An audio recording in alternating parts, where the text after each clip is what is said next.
नमस्कार भाइयों, कैसे हैं आप सब। आशा करता हूँ अच्छे होंगे।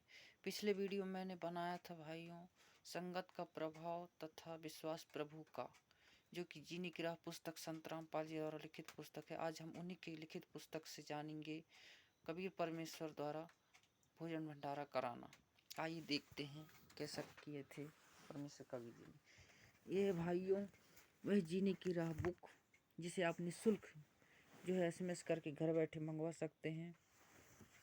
और ये बुक जो है प्रमाणित सहित इस पुस्तक का है, इसलिए मैं इस पुस्तक से जानकारी देने जा रहा हूँ भाइयों। क्योंकि दुनिया कहती कि ये जो है संत रामपाल जी द्वारा जो लिखित जीने की राह बुक है, जो है तहलका मचा रखा है। देखते हैं उसी की लिखित संत रामपाल जी द्वारा लिखित पुस्तक में ये कबीर भंडारी की कहानी। ऐसा है भाइयों, परमेश्वर कबीर जी द्वारा काशी शहर में भोजन भंडारा यानी लंगर धर्म यज्ञ की व्यवस्था करना। ये है शेख तकी, जब सब मुसलमानों का मुखिया अर्थात मुख्य पीर था, जो पहले से ही परमेश्वर कबीर जी से खर खाया था अर्थात ईर्षा करता था। सर्वे ब्राह्मणों तथा मुल्ला काजियों शेख तकी ने मजलिस मानी मीटिंग करके षड्यंत्र के तहत योजना बनाई कि कबीर निर्धन व्यक्ति है, इसके नाम से पत्र भेज दो कि कबीर जी काशी में बहुत बड़े सेठ हैं। उनका पूरा पता कबीर पुत्र नूर अली अंसारी जुलाहों वाली कॉलोनी काशी शहर। कबीर जी 3 दिन का धर्म भोजन भंडारा करेंगे। सर्व साधु संत आमंत्रित हैं। प्रतिदिन प्रत्येक भोजन कराने वाले को एक दोहर माने, जो उस समय का सबसे कीमती कंबल के स्थान पर माना जाता था, एक मोहर यानी माने 10 ग्राम स्वर्ण से बनी गोलाकार की मोहर दक्षिणा देंगे। प्रतिदिन जो कि जितनी बार भी भोजन करेगा, कबीर उसको उतनी बार ही दोहर तथा मोहर दान करेगा। भोजन में लड्डू, जलेबी, हलवा, खीर, दही, बड़े माल, पूड़ी, रसगुल्ले आदि आदि सब मिष्ठान खाने को मिलेंगे। सूखा सीधा माने आटा, चावल, दाल आदि सूखे जो बिना पकाए हुए घी भूरा भी दिया जाएगा। एक पत्र शेख तकी ने अपने नाम तथा दिल्ली के बादशाह सिकंदर लोधी के नाम भी भिजवाया। निश्चित दिन से पहले ही वाली या रात्रि को ही साधु संत भक्त एकत्रित होने लगे। अगले दिन भंडारा होना था। परमेश्वर कबीर जी को संत रविदास जी ने बताया कि आपके नाम के पत्र लेकर लगभग 18 लाख साधु संत व भक्त काशी शहर में आए, भंडारा खाने के लिए आमंत्रित हैं। कबीर जी अब तो अपने को काशी त्याग कर कहीं और जाना पड़ेगा। कबीर जी तो आज जानी जान थे, फिर भी अभिनय कर रहे थे। बोले, रविदास जी झोपड़ी के अंदर बैठ जा, संकल्प लगा ले, अपने आप झक मार कर चले जाएंगे, हमें बाहर निकलेंगे ही नहीं। परमेश्वर कबीर जी ने अपनी राजधानी सतलोक में पहुंचे। वहां से 9 लाख बैलों के ऊपर गधों जैसा बोरा थैला रखकर उनमें पका पकाया सर्व सामान भरकर तथा सूखा सामान माने चावल, आटा, खांड, भूरा, दाल, घी आदि भरकर पृथ्वी पर उतरे। सतलोक से ही सेवादार आए। परमेश्वर कबीर जी ने स्वयं बंजारे का रूप बनाया और अपना नाम केशव बताए। दिल्ली के सिकंदर बादशाह तथा उसका धार्मिक पीर शेख तकी भी आया। काशी में भोजन भंडारा चल रहा था। सबको प्रत्येक भोजन के पश्चात एक दोहर तथा एक मोहर माने ग्राम सोना, 10 ग्राम सोना माने गोल्ड दक्षिणा दी जा रही थी। कई बेईमान साधु तो संतो दिन में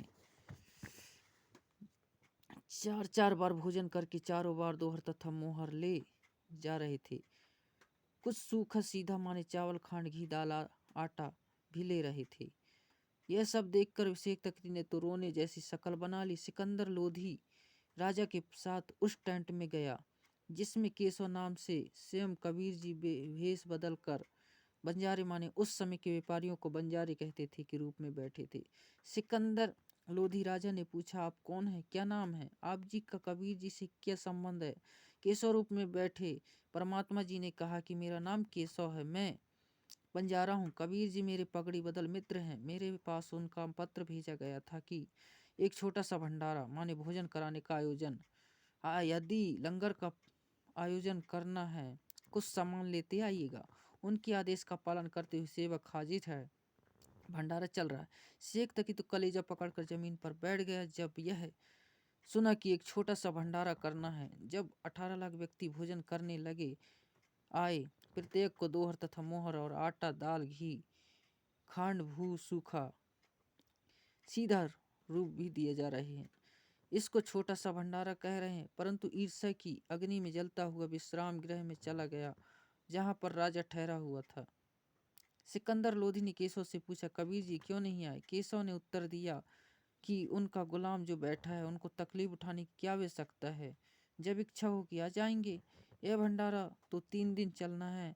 सिकंदर लोधी हाथी पर बैठकर अंगरक्षकों के साथ कबीर जी की झोपड़ी पर गए।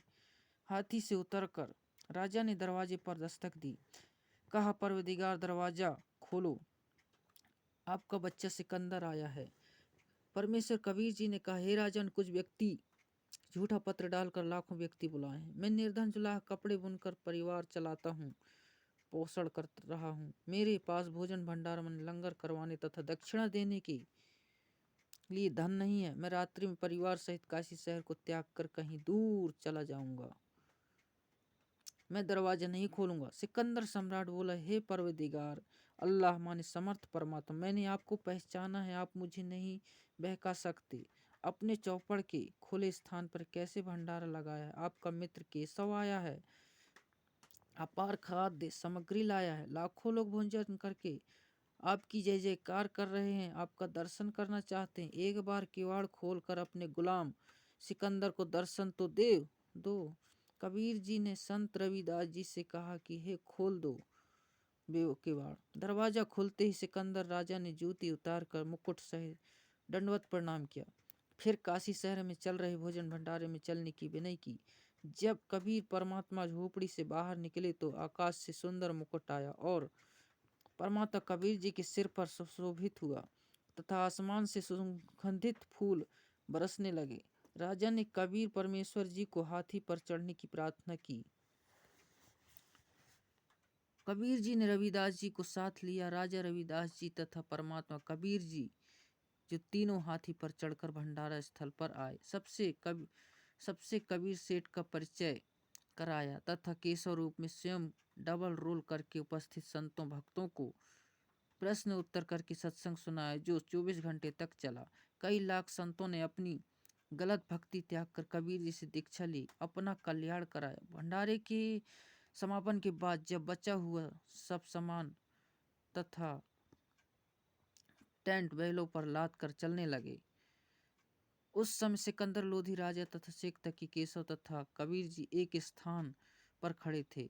सब बैल तथा साथ लाए सेवक जो बंजारी की वेशभूषा में थे गंगा पार करके चले गए। कुछ ही देर के बाद सिकंदर लोधी राजा ने केशव से कहा, आप जाइए, आपके बैल तथा साथी जा रहे हैं। जिस ओर बैल तथा बंजारे गए थे उधर राजा ने देखा तो कोई भी नहीं था। आश्चर्यचकित होकर राजा ने पूछा, कबीर जी, वे बैल तथा बंजारे इतनी शीघ्र कहाँ चले गए? उसी समय देखते देखते केशव भी परमेश्वर कबीर जी के शरीर में समा गए। अकेले कबीर जी खड़े थे। सब मजारा माने रहस्य समझकर सिकंदर लोधी राजा ने कहा कि कबीर जी, यह सब लीला आपकी ही थी, आप स्वयं परमात्मा हो। शेख तकी की तो तन मन में ईर्ष्या की आग लग गई। कहने लगा, ऐसे ऐसे भंडारे हम तो 100 कर दें, यह क्या भंडारा किया है? महोत्सव किया है। महोत्सव उस अनुष्ठान को कहते हैं जो किसी गुरु द्वारा किसी व्रत की गति करने के लिए थोपा जाता है। उसके लिए सब घटिया सामान लगाया जाता है। जग जौनार करना उस अनुष्ठान को कहते हैं जो विशेष खुशी के अवसर पर किया जाता है, जिसमें अनुष्ठान करने वाला दिल खोलकर रुपए लगाता है। संत गरीबदास जी ने कहा है कि कोई कहे जगजोनार करे, कोई कहे महोत्सव, बड़े बड़ाई किया करे, गाली काढ़े ओछा। सारांश भाइयों, कबीर जी ने भक्तों को उदाहरण दिया है कि यदि आप मेरी तरह सच्चे मन से भक्ति करोगे तथा ईमानदारी से निर्वाह करोगे तो परमात्मा आपकी ऐसे सहायता करता है। भक्त ही वास्तव में सेठ अर्थात धनवंता है। भक्त के पास दोनों धन है। संसार में जो चाहिए वह भी धन भक्त के पास होता है तथा सत्य साधना रूपी धन भक्त के पास होता है। एक अन्य करिश्मा जो उस भंडारे में हुआ वह जमीन बार माने लंगर 3 दिन तक चला था। दिन में प्रत्येक व्यक्ति कम से कम 2 बार भोजन खाता था, कुछ तो 3-4 बार भी खाते थे, क्योंकि प्रत्येक भोजन के पश्चात दक्षिणा में 1 मोहर माने 10 ग्राम सोना और 1 मोहर कीमती सूती शाल दिया जा रहा था। इस लालच में बार बार भोजन खाते थे। 3 दिन तक 18 लाख व्यक्ति भोजन शीघ्र 18 लाख व्यक्ति सोच तथा पेशाब करके काशी के चारों ओर ढेर लगा देते। काशी को सड़ा देते। काशी निवासियों तथा उन 18 लाख अतिथियों तथा 1 लाख सेवादार जो सतलोक से आए थे, उस गंध का ढेर लगा जाता। श्वास लेना दुभर हो जाता, परंतु ऐसा महसूस ही नहीं हुआ। सब दिन में 2-3 बार भोजन खा रहे थे, परंतु सोच एक बार भी नहीं जा रहे थे, न पेशाब कर रहे थे। इतना स्वादिष्ट भोजन था कि पेट भर भर कर खा रहे थे, पहले से ही दुगना भोजन खा रहे थे। उन सबको मध्य के दिन माने टेंशन माने चिंता हुई कि न तो पेट भारी, भूख भी ठीक लग रही है, कहीं रोगी न हो गुजाएं। सतलोक से आए सेवकों को समस्या बताई तो उन्होंने कहा कि यह भोजन ऐसी जड़ी बूटियों डालकर बनाया है जिनसे यह शरीर में ही समा जाएगा। हम तो प्रतिदिन यही भोजन अपने लंगर में बनाते हैं, यही खाते हैं। हम कभी सोच नहीं जाते तथा ना पेशाब करते। आप निश्चिंत रहो। फिर भी विचार कर रहे थे कि खाना खाया है, परंतु कुछ तो मल निकालना चाहिए। उनको लेटरिन जाने का दबाव हुआ। सब शहर से बाहर चल पड़े। टट्टी के लिए एकांत स्थान खोज कर बैठे तो गुदा से वायु निकली। पेट हल्का हो गया तथा वायु से सुगंध निकली जैसे केवड़े का पानी छिड़का हो। यह सब देखकर सबको सेवादारों की बात पर विश्वास हुआ। तब उनका भय भयंकर समाप्त हुआ, परंतु फिर भी सबकी आंखों पर अज्ञान की पट्टी बंधी थी। परमेश्वर कबीर जी के परमेश्वर नहीं स्वीकारा। पुराणों में भी प्रकरण आता है कि अयोध्या के राजा ऋषभ देव जी राज त्याग कर जंगलों में साधना करते थे। उनका भोजन स्वर्ग से आता था। उनके मल माने पखाने में से सुगंध निकलती थी। आसपास के क्षेत्र के व्यक्ति इसको देखकर आश्चर्यचकित होते थे। इसी तरह सतलोक का आहार करने से केवल सुगंध निकलती थी, मल नहीं। स्वर्ग तो सतलोक की नकल है, जो नकली डुप्लीकेट है। प्रश्न है भाइयों, संतराम पाल जी की पुस्तक में भक्ति करने के लिए घर त्याग कर जाना या घर पर रहकर भक्ति करना कौन सा श्रेष्ठ है? उत्तर है, शास्त्र विधि अनुसार पूर्ण गुरु से दीक्षा लेकर भक्ति मर्यादा का निर्वाह करते हुए आजीवन साधना करने से मोक्ष होगा। यदि घर त्याग कर वन में चले गए तो भोजन के लिए फिर गांव या शहर में गृहस्थी के द्वार पर आना होगा। गर्मी सर्दी बारिश से बचने के लिए कोई कुटी बनानी पड़ेगी, वस्त्र भी मांगने पड़ेंगे। वह फिर घर बन गया। इसलिए घर पर रहो, सत साधना करो, मोक्ष निश्चित है। विवाह हो या ना हो, दोनों ही भक्ति करके मोक्ष प्राप्त कर सकते हैं। कई व्यक्ति कहते हैं कि भक्ति ब्रह्मचारी जीवन में ही हो सकती है। इसका भी उत्तर है कि सत साधना शास्त्र अनुसार करके दोनों मोक्ष प्राप्त कर सकते हैं। उदाहरण, हम मानते हैं कि भक्त ध्रुव जी तथा भक्त प्रहलाद जी ने मोक्ष प्राप्त किया। इन दोनों ने विवाह कराया था, बच्चे भी थे। प्रहलाद जी का पुत्र विलोचन था, पोता राजा बलि था, जिसने भी सो यज्ञ की थी। भगवान ने 52 रूप धारण करके 3 कदम जमीन दक्षिण में मांगी थी। जो कहते हैं कि ब्रह्मचारी पुरुष ही मोक्ष के अधिकारी हैं, तो विचार करें कि हिजड़े माने खुसरे तो सदा ही ब्रह्मचारी हैं, वे तो और अधिक अधिकारी हुए। सत साधना करने से हिजड़े ब्रह्मचारी गृहस्थी तथा स्त्री तथा मोक्ष प्राप्त कर लेते। संत गरीबदास जी ने कबीर जी के ज्ञान को बताया कि गरीब डेरे डांडे खुश रहो, खुसरे लहे न मोक्ष। ध्रुव प्रहलाद पार हुए फिरे डेरे, घर में क्या दोष। गरीब केले की कोपीन है, फूल पात फल खाई। नरकर मुख न देखते, बस्ती निकट नहीं जाई। गरीब वे जंगल के रोज हैं, जो मनुष्य विद के जाही। निस दिन फिरो उजड़ में यूं, साई पावे नाही। गरीब गाड़ी बहो घर रहो खेती करो खुशहाल, साई सिर पर राखो साई भक्त हर लाल। अर्थ है भाइयों, संत रामपाल जी ने आगे लिखे हैं, बाड़ी संख्या 1 का भाव ऊपर दिया है। बाड़ी संख्या 2, 3 का अर्थ है, कुछ व्यक्ति बता रहे थे कि हम संतों की खोज में पहाड़ों जंगलों में गए। एक जगह जंगल में एक साधु रहता था। उसके विषय में वहाँ के आसपास के गांव वाले बता रहे थे कि वह साधु पर्दे पर केले के पत्ते लंगोट रूप में बांधता है और जंगल में पत्ते फल फूल खाता है।